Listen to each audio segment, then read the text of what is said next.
Welcome to the Concord Leaders Podcast. I'm Marc Pitman, the CEO of the Concord Leadership Group, where we're helping leaders navigate these trying times and without losing their focus. Today, our guests are Mel and Pearl Shaw. They're the co-founders of Saad&Shaw. It's one of the preeminent fundraising consulting firms for historically Black colleges and universities and other nonprofits around the country and probably around the world. Thank you both for being here. Well, thank you, Mark. We love being here. Yeah, glad to be with you. I had such a good time. At the time of this recording, we had just finished last week a conversation about fundraising and thoroughly enjoyed your perspective and the way that you do work together so closely. It's inspiring to watch.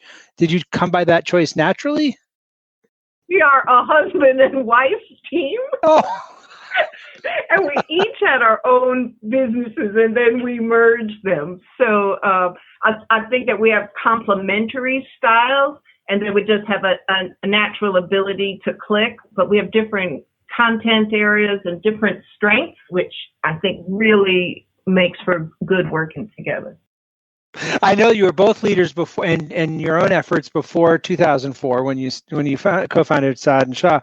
And then you've been leading and leaders in the industry since then. What about leadership do you find the most enjoyable? Well, I'm going to start with a very bold statement. What I enjoy about leadership is using people.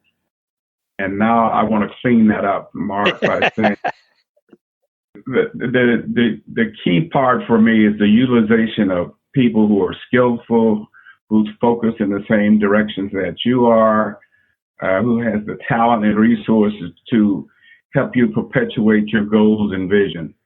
And that's why I use the word use people, but it's in a good way. And the issue would be taking advantage of the talent around you or developing the hidden talent that you are able to develop and move forward. So that's the enjoyment that I have in playing in a leadership role. I'd say I describe my leadership style as facilitative.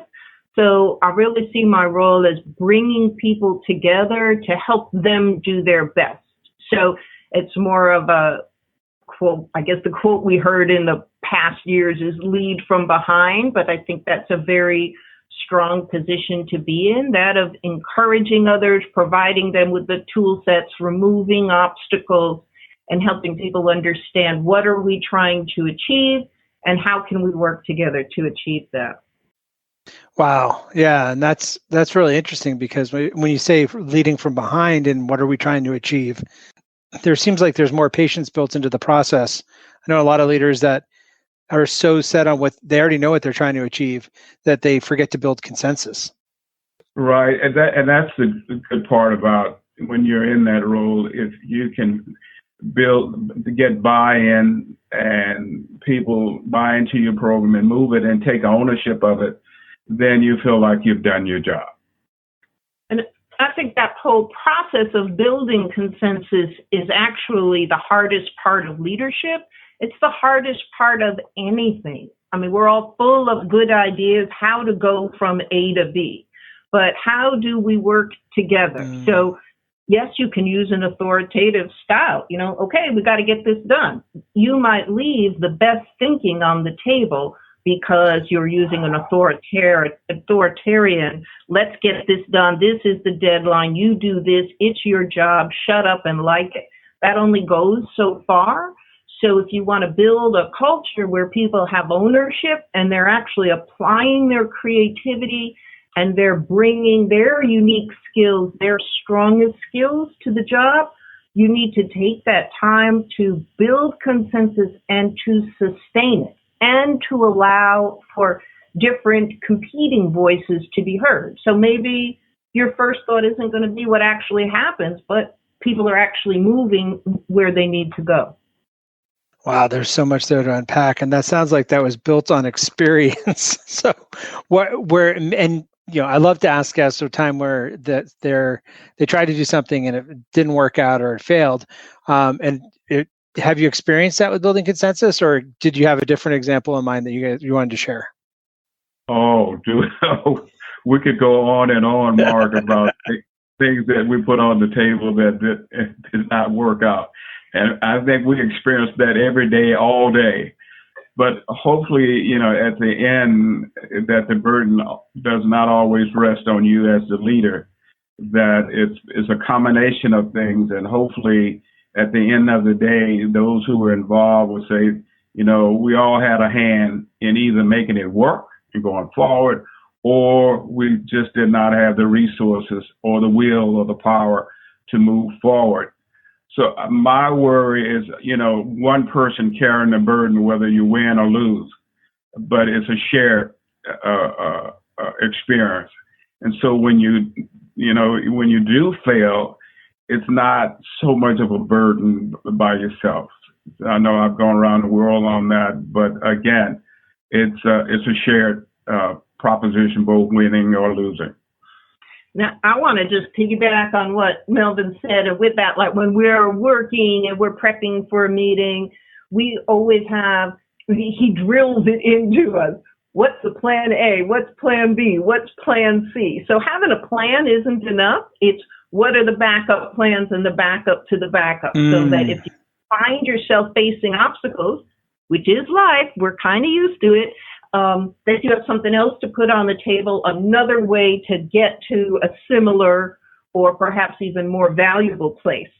I know that I feel that sense of like, oh gosh, this didn't work. When we're trying to move a team together and I thought we had consensus. I thought people were excited about it. We met with everyone individually. We've been meeting as a group, but nothing's happening. Scratch my head. What is going on? But that's the time I feel that you have to look. My experience has shown you have to look and see what else is going on, because sometimes there's verbal agreement at the super top from the quote unquote powers that be, but they actually don't want it to happen. There's actually conflicting agendas that are in place, but there's a need to keep a process going, which really isn't going to go anywhere. So it's just a way of saying, it's not always you. It's not always your team. It could be higher ups. It could be the environment. It could be things like someone's like, oh, yeah, we really want this to go, but it can't go for 3 months. But in 3 months, it's going to go big. We got to have them stall. There's just so much you don't know. So think, what else is going on that you don't know about?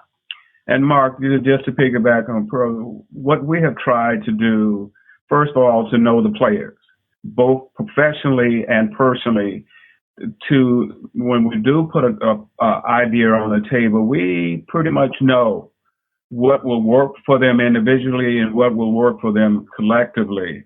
And what we try to have in the back of our mind, what would be a win-win for all parties concerned as we move forward. And again, we try to have a plan B and a plan C based on the personalities that we know, what their track record has been, the kind of things that we know will rub them the wrong way. And we usually, in most cases, come out pretty good. That's a really great sequential step.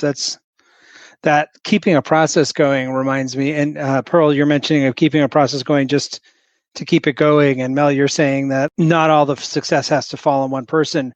Reminds me, it's not just the senior level. Even though we interview senior level leaders here, it's also the next tier of levels of leadership. I'm thinking particularly fundraisers are often, isolated to do, and nonprofits.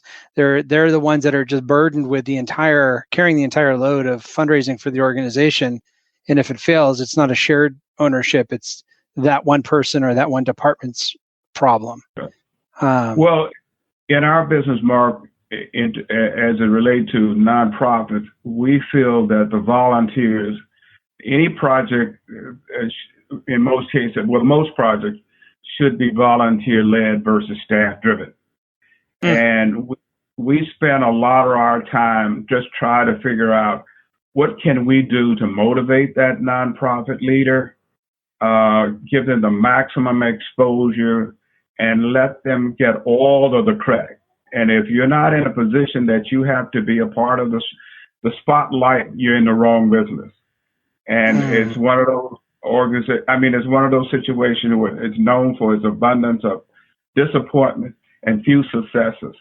And we try to, in our planning process, in our management process, to assure that when that volunteer leader comes on board, we can guarantee that person, in most cases, if you follow the game plan, and which would be a buy-in by all, in most cases you'll come out on top.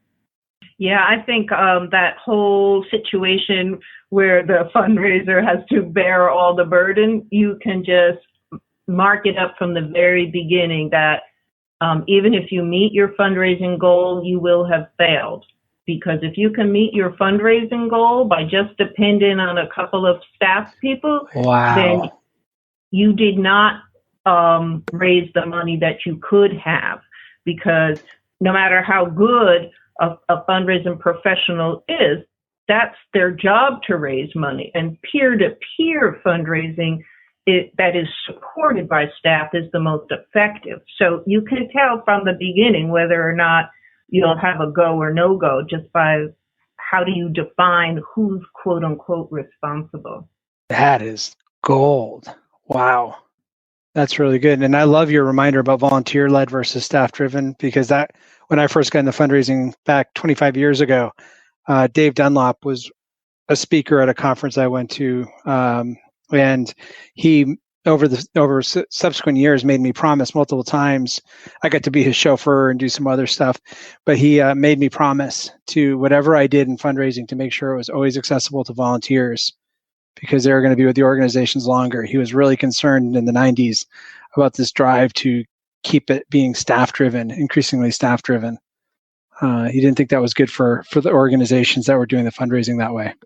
Well, you're absolutely right, Mark. We have found that you certainly can get a windfall or whatever the case might be come out of the blue, but you cannot sustain the organization with those kind of, drop-in gifts. But if you can build a culture, especially driven by your volunteers, it will grow and sustain over a long period of time. Well, I've thoroughly enjoyed our conversation, and I know from experience that I could keep talking for a lot longer with you. But want to honor your time and ask you, if you were just thinking about the conversation we've had so far today, what would be a tip that you'd give a leader, something that they should do today? I'm thinking something to do to help somebody else see the need for consensus, but it could be anything. You work with a lot of leaders on a regular basis. What would be one thing you'd recommend that they should consider doing before they put their head down to rest today? My suggestion would be to take time to know your players, whether they're volunteers or staff. Know them individually, know them collectively when they're all together. If you don't have a proper knowledge of who they are, it's very hard to manage the people that are around you. And I would ask, what obstacle can I help you remove so that you can be even more successful in your job? Wow. I'm writing that down. What obstacle can I help you remove so you can be even more successful in your job? That is great. And just to go a little further, it is your job as the lead person on the team to make sure you have provided, and it's a piggyback on what Pearl said, all the resources that's necessary for you to succeed and be successful.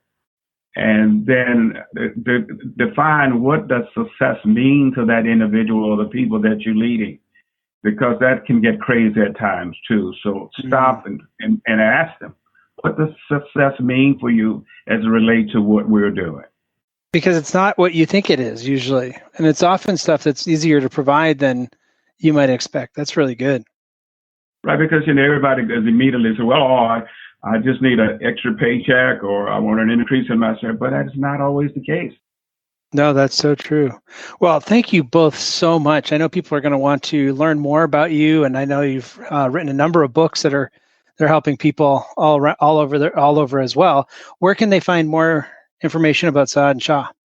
Best place to find us is online at www.saadandshaw.com. Let me spell that for you. It's S as in Sally, Apple, David, ANDSHAW.com. That is awesome. I have a big grin. My face is grinning so much. That is really, really cool. Well, so you heard it here, Saad&Shaw, SAADANDSHAW.com. And I know people are going to want to listen to this episode again because there's so much you packed into this short time together. So you can find this on your favorite podcatcher or podcast app at Concord Leaders, or you could go to concordleadershipgroup.com/podcasts with an S. And until next time, remember that healthy organizations start with healthy leaders.